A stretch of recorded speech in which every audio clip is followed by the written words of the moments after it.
नमस्कार दोस्तों, मैं आचार्य प्रमोद आप सभी का फिर से स्वागत करता हूं। मित्रों, अपनी क्लास से इसी तरीके से जारी रहेगी। हिंदी साहित्य की भी क्लासें हैं, काव्य शास्त्र की भी क्लासें हैं और व्याकरण की भी क्लास है। तो मित्रों याद रखें, फर्स्ट ग्रेड में, सेकंड ग्रेड में या कॉलेज लेक्चर में या ये कहे कि या यूपी का, दिल्ली का, राजस्थान का, एमपी का जो भी एग्जाम हो रहा है, हिंदी से संबंधित जो भी एग्जाम हो रहे हैं आपके फर्स्ट ग्रेड सेकंड ग्रेड के, तो उनमें आपके अलंकार बहुत ही महत्वपूर्ण होता है। तो अलंकारों के बारे में मैं अध्यापन कार्य करा रहा हूं। तो यहाँ पर आज अपन जो अलंकार को लेके आए हैं वो बहुत ही महत्वपूर्ण अलंकार है। मित्रों, आप लोगों ने एक अलंकार के बारे में सुना होगा और वो अलंकार है अतिशयोक्ति अलंकार। कौन सा है? अतिशयोक्ति अलंकार। जहां पे किसी व्यक्ति की वीरता के बारे में, किसी प्रेम के बारे में, किसी व्यक्ति के बारे में या किसी वीरता के बारे में, प्रेम के बारे में, जहां पे किसी बात को बढ़ा चढ़ाकर बता दिया जाता है, वहां पे आप लोगों ने पढ़ा है कि वहां अतिशयोक्ति अलंकार होता है। जहां किसी बात को बढ़ा चढ़ाकर बोला जाता है तो वहां पे कौन सा था? अतिशयोक्ति अलंकार होता है। अब यही बात किसमें होती है? अत्युक्ति अलंकार में भी वही बातें होती है। अतिशयोक्ति और अत्युक्ति अलंकार की सेम परिभाषा होती है। इनका एक ही लक्षण होता है कि यहां पर जो भी बात की जाती है वो सारी की सारी मिथ्या रूप से बढ़ा चढ़ाकर की जाती है, इसलिए इनको अतिशयोक्ति या अत्युक्ति अलंकार कहा जाता है। अब दोनों के बीच यदि अपन अंतर करेंगे तो अंतर केवल इतना सा है कि अतिशयोक्ति अलंकार में कार्य संपन्नता की ओर होते हैं, अर्थात क्रिया जो बताई जाती है, जिस क्रिया को बढ़ा चढ़ाकर बताया गया है वो संभव हो सकती है, परंतु अत्युक्ति अलंकार में वो क्रिया कभी भी संभव नहीं हो सकती। केवल इतना सा फर्क है। अपने यहां पे समझेंगे कि अत्युक्ति अलंकार में क्या होता है, जहां व्यक्ति की वीरता या प्रेम, उदारता, दानवीरता आदि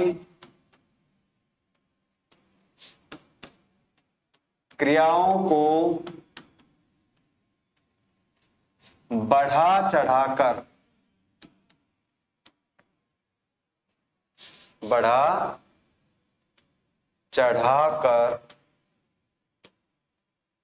कवि द्वारा प्रस्तुत किया जाए। ये परिभाषा अतिशयोक्ति अलंकार की भी होती है और अत्युक्ति अलंकार की भी होती है। तो मित्रों, आप लोगों को परिभाषा के आधार पर तो अटकने की आवश्यकता नहीं है, जो इन दोनों में अंतर है उसको समझ लीजिए। अत्युक्ति अलंकार में क्या होता है, जैसे एक बहुत ही महत्वपूर्ण और बहुत ही प्रसिद्ध बात है, इसको समझिए कि जा दिन जन्म भयो उदल को। कैसे? कि जा दिन जन्म भयो उदल को, धरती धसी अढ़ाई हाथ, दाई माई हिल डुल डोले, प्रजा भयो हाहाकार। तो जा दिन जन्म भयो उदल को, धरती धसी अढ़ाई हाथ, अर्थात जिस दिन उदल का जन्म हुआ उस दिन धरती भी 2.5 हाथ धस गई थी। क्योंकि उदल एक वीर योद्धा था, वीर सेनापति था, वीर योद्धा था, और उसकी वीरता का बखान इस तरह कर दिया गया कि अब तो छोड़ो, ये तो जब जन्म हुआ था ना इसका, उस जन्म के दिन भी, जैसे इसका जन्म हुआ उस दिन भी धरती भी 2.5 हाथ नीचे तक धस गई थी, जो कभी भी संभव नहीं हो सकता, कभी भी संभव नहीं हो सकता। अगर हाथी भी किसी ऊंची चट्टान से नीचे गिरे तो भी धरती वहीं के वहीं रहेगी, वो भी 1 फीट या 2 फीट तक नहीं धसेगी। क्लियर है ना? तो यहाँ पे जो बात कही गई है वो अतिशयोक्ति के रूप में तो कही गई है, अतियुक्ति के रूप में तो कही गई है, परंतु ये बात कभी भी संभव नहीं हो सकती। ये बात कभी भी संभव नहीं हो सकती, इसको याद रखना, ये बात कभी भी संभव नहीं हो सकती। एक और एग्जाम्पल देखिए, ये भी बहुत महत्वपूर्ण एग्जाम्पल है।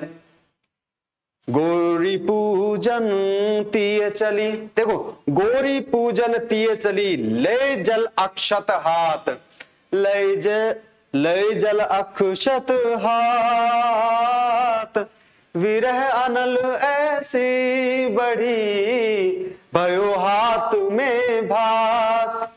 किसमें? कि गौरी पूजन तिये चली, लय जल अक्षत हाथ, विरह अनल ऐसी बढ़ी, विरह की जो अनल है, विरह हृदय में, सॉरी विछड़न की, एक प्रेमिका का प्रेमिका के बीच में जो वियोग श्रृंगार रस होता है, वियोग जब बढ़ जाता है तो उस वियोग में जो विरह अग्नि बढ़ती है, उस विरह रूपी जो अग्नि है, उस अग्नि इतनी बढ़ गई थी उसके अंदर कि वो अपने हाथ में चावल और जल, अक्षत अर्थात चावल और जल को लेके जा रही थी अपनी अंचुली में भगवान को अर्पित करने के लिए। और मंदिर तक पहुंचते पहुंचते उसकी विरह अग्नि के माध्यम से वो चावल भी किसमें परिवर्तित हो गए? भात में परिवर्तित हो गए, अर्थात गर्म बनकर रेडी हो गया, चावल पक गए। ठीक है ना? तो सीधी सी बात क्या है कि गौरी पूजन तिये चली, लय जल अक्षत हाथ, विरह अनल ऐसी बढ़ी, भयो हाथ में भात।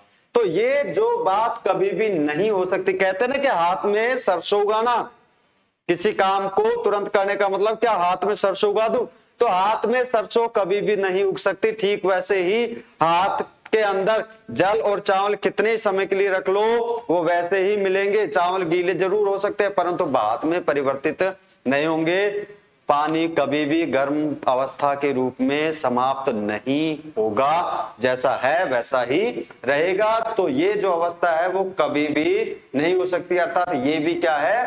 असंभव, सॉरी संभव नहीं हो सकती। तो और ये भी संभव नहीं हो सकती, ये भी संभव नहीं हो सकती। इसलिए ये सारे के सारे किसके एग्जाम्पल है? अत्युक्ति अलंकार के। और अत्युक्ति अलंकार में ऐसी उक्तियों का प्रयोग किया जाता है जो कभी भी संभव नहीं हो सकती, वहां पे अत्युक्ति अलंकार होता है। परंतु अतिशयोक्ति अलंकार की बात करें मित्रों, तो अतिशयोक्ति अलंकार में बढ़ा चढ़ाकर तो बात की जाती है परंतु वो कार्य पूरा हो सकता है। जैसे आप लोगों ने सुना होगा कि हनुमान की पूंछ को लगन न पाई आग, लंका शीघ्र जल गई, गए निशाचर भाग।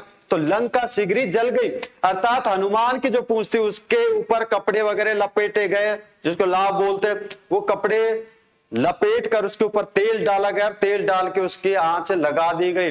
और जब वो आंच लगी तो वो पूरी लंका में इधर से उधर भगता रहा और उसके रावण के सैनिक उसको पकड़ने की कोशिश करते रहे। जहां जहां वो उसकी पूंछ को टच हुआ वहीं से लंका जलने लग गई थी। अब ये वाक्य सही है, क्रिया भी पूर्ण हुई है, लंका जली भी है, हनुमान की पूंछ को आग भी लगी है, परंतु उन कपड़ों के बीच में ये पहने और ये कपड़ा है, कपड़े पे आग लगी थी और कपड़ों के बीच में क्या है? पूंछ है। तो पूंछ तक ये कपड़े पूरे नहीं जल पाए थे और पूंछ तक आग नहीं पहुंच पाई थी, तब तक पूरी लंका जलकर स्वाहा हो चुकी थी। तो वहां पे क्या है? कार्य पूरा हुआ है, कार्य संभव हो सकता है, लेकिन यहां पे संभव नहीं हो सकती। कोई भी क्रिया जो है वो यहां संभव नहीं हो सकती। और अतिशयोक्ति अलंकार में क्रिया संभव हो सकती है, कार्य पूरा हो सकता है। जैसे लंका जली है, हनुमान की पूंछ तक आग नहीं पहुंच पाई क्योंकि कपड़े जल रहे थे। इसी तरीके से ये भी अतिशयोक्ति अलंकार का एग्जाम्पल है, इसको भी देख लीजिए। ये भी किसका है? अतिशयोक्ति अलंकार का ही एग्जाम्पल है कि बाण नहीं पहुंचे शरीर तरु, शरीर रूपी जो तरु है उस तक बाण पहुंचे ही नहीं, शत्रु गिरे पहले भू पर और शत्रु भूमि पर गिर गए। डर के मारे गिरे हैं या भय के मारे गिरे, परंतु ये बात सत्य हो सकती है और ये बात सत्य है कि बाण चले हैं तो शत्रु पर लगे जरूर है, शत्रुओं का हास बाण चलने से हुआ है। परंतु बात यह है कि बाण की गति इतनी तेज थी कि उसके शरीर तक पहुंचने से पहले, अर्थात धनुष से छूटने से पहले ही शत्रु वहां पे ढेर हो गया था। तो इस तरह की जो बात है वो किस अलंकार में होती है मित्रों? अतिशयोक्ति अलंकार में होती है। जहां पे क्रिया पूर्ण हो सकती है वहां अतिशयोक्ति अलंकार, और जहां क्रिया कभी भी पूरी नहीं हो सकती वहां पे कौन सा है? अत्युक्ति अलंकार होता है। आज के लिए इस अलंकार को यहीं पे समाप्त करते हैं। इसके बाद अपन नेक्स्ट अलंकार की तरफ बढ़ेंगे। तब तक के लिए धन्यवाद, नमस्कार।